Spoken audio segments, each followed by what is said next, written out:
everybody, this is Mayor Skipworth joining you again, and I'm with our City Manager Theo Melanson. We are here for another edition of Bayouside Chat. And before we get started, I'd like to take just a minute to thank Daryl and Margaret Carney who let us use their beautiful home out here in this great shot of the bayou. So thanks again, Margaret and Daryl both. Let's kick things off with some of the latest news and things that are going on in the city. We are nearing the time of year where the city begins to put its budget together. Our fiscal year runs until the end of September, and so we start that process about now so that we can get into it in the summer and get something done, usually about late summer, to have something finalized. So we've got the city manager here with us again. If you could maybe talk a little bit about just, what do we start doing in the budget? How do we put the budget together? What do we look at? That kind of thing. Sure. So right now we have our departments working through their actual expenditures, and we're looking at our actual revenues right now to project into next year. The departments will be making their requests through the month of June.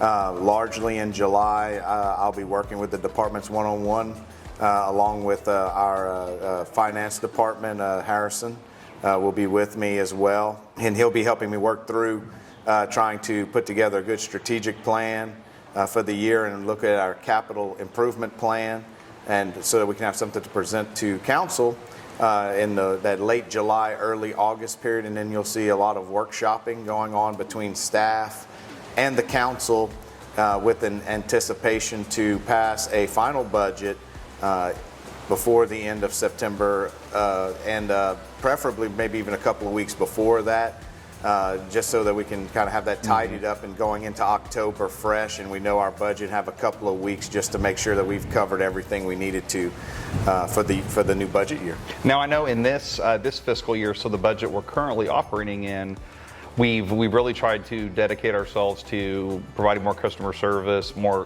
quick response to issues, whether they be road issues or otherwise ditch issues.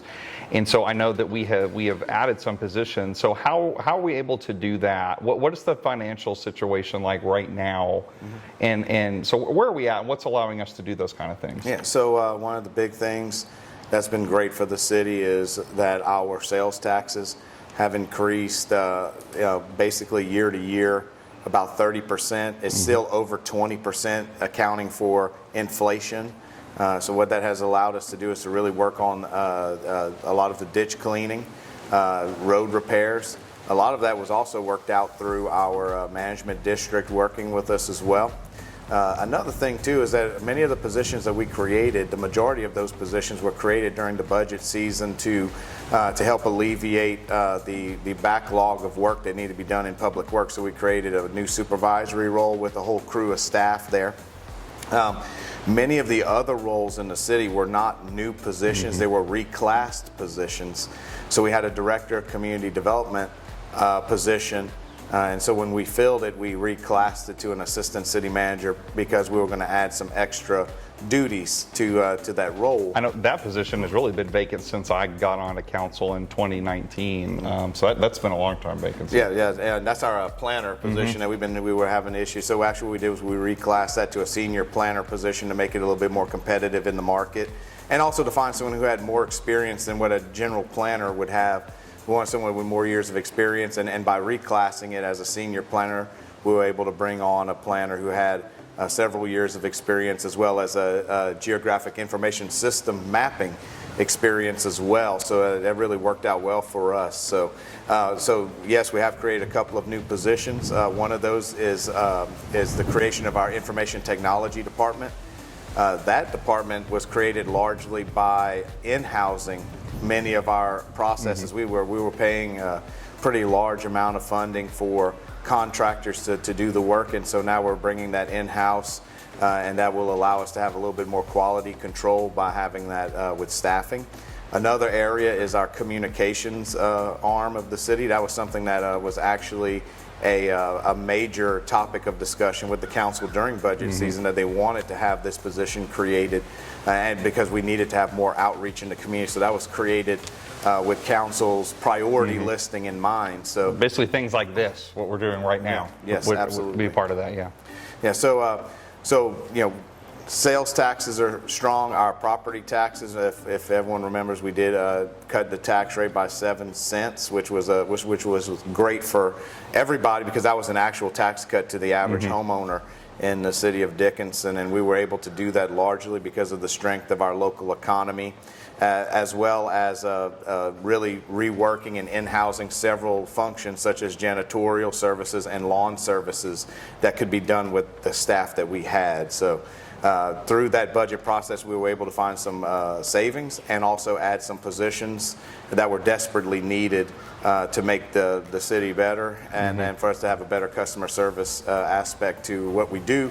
And hopefully what people are seeing, especially with our drainages and roads and our communications and so forth, that we are getting better. Now, I know as we're doing the budget season, I understand that we have put up we have a survey that's available for people now. So we would like to get your input on that too, where you see issues of priority and things like that. So keep your eye open for that. And we want to hear what you have to think about it. You mentioned sales tax a lot. I think that I know my thinking, and I think the thinking of a lot of council, if not all of council, is that the way forward here is to really focus on growing the sales tax base. I don't need to tell y'all got your appraisals here recently, and you're all crying like I am about how property values go up and how your tax bill increases. So in order, at least for the city's aspect of it, we're only a small part of your property tax bill. But for our part of it, the goal is to really see about having more sales tax growth because this will take the burn off of homeowners. It's expensive enough to buy a home, and anything we can do to reduce that burden is I think to everybody's benefit. So our economic development really wants to focus on that, getting that sales tax revenue up, and if there's more property tax revenue, can it be business tax revenue? So one of the ways that we're looking at doing that is through the use of a TERS, what's called a TERS. And Theo, if you could maybe talk about that a little bit, what that is and how that can benefit our sales tax growth, in particular, business growth. Sure. So a TERS is a tax increment reinvestment zone, and what that is an area of the city usually for redevelopment or for intensive economic development incentive packages. You create an area where new increment, new tax value if we created in this year in 2022, it sets a tax floor where the city continues to receive the taxes that it received in 2022, but all future growth in value, there's an increment, a percentage of future growth in value that can be set aside for a special fund to negotiate with developers to enhance certain areas of town. And so what this does is that it's not a tax increase. What we're doing is we're actually earmarking future tax funds to be able to be negotiated with developers to add value within certain areas of town. We have highlighted 2 areas of town that we would like to be able to negotiate long-term economic development packages, and those are along the I-45 corridor for new development and redevelopment opportunities, as well as the downtown. For those of you that may be more or less unfamiliar with downtown, you're kind of looking at the 517 and State Highway 3 corridors, kind of a few blocks around City Hall, and this is an opportunity for us to work with developers who have a desire to build in these areas, but they need some seed funding. They need help with infrastructure and things of that nature, and this would dedicate funding to help in those economic development areas. And what I would say, one of the most important things that you can have in a tax increment reinvestment zone is to have a crown jewel project that helps spearhead increased property value. So on I-45, we're looking at the Water Street project, which is the mixed use $120 million development that's going to be inside of that TERS. And so that's going to be a great opportunity for us to take that incremental increase in value and work with the developer and other property owners and developers in the zone to help redevelopment. In downtown, we have Project Genesis coming that we are setting up and soon to announce. and that will be a massive valuation increase that we could then work with that developer in negotiating long-term economic development agreements. And so it can really, even that one being a corporate headquarters, we can still get some nice amenities for residents, I think. You know, shops or restaurants, that kind of thing. In addition to bringing, I mean, some direct primary jobs to the city. I mean, and that's, a lot of times we're talking about the budget, you know, tax revenue, things like that, you know, for the city's perspective. But I mean, it also has a benefit of providing some economic prosperity jobs to people in our community and to bring people here. So it really helps with that as well. Yes. So I'm very excited about that. And I think that's a great thing that y'all have been working on. And I think it's going to pay some dividends for us. We also, along with that sort of thing, we are also talking about the comprehensive plan still. Is that community survey still going on, or have we wrapped that up? It's still ongoing. It's still going on. So yes. We still would like people to complete that as well, and kind of let us know, you know, as we're doing these developments and looking to rehab these parts of town and develop them. What do people want in them? What do people want to see? What do we want to work with these developers to get in? Well, those are things we really need to hear from everybody to know really what the community needs are. So your input is very important all to that, because at the end of the day, we're here to try to make the community what you want it to be. So help us do that. Let us know what you think. Yeah, and so far, you know, some of the great feedback we've gotten so far is, you know, a lot of people are really honing in on that small town feel so far in the survey. Another one I thought was maybe a little curious was that more people are associating Dickinson with Houston than Galveston in the survey, which was kind of an interesting. I would have had that opposite, just generally speaking, because we are in Galveston County, but it does show that we do identify with both cities very strongly in our community, and how can we leverage that proximity to both, and that's going to be huge for our economic and community development. Yeah, that was interesting. I remember you were telling me about that. I think a lot of people, if you say, where do you live, they think I'm in the Houston metro area, so they say Houston, but really we're pretty far removed from Houston, really. It's a little bit of a trek to get out to Houston from here, so. But yeah, that's interesting. So it's storm season. We're headed that way. Kind of, let's shift gears. You know, this is the thing we live with every year. You know, I would say at the outset, make sure you've got some supplies ready for yourself. Get your things together. I know we've had some social media posts about that. If you do have questions about that, look at our Facebook page. Look at the emergency management for Dickinson's Facebook page, or just reach out to us and ask us, and we would be more than happy to provide any, you know, guidance as to how to have, you know, some emergency kit and things like that prepared. One of the things I was going to bring up is Public Works.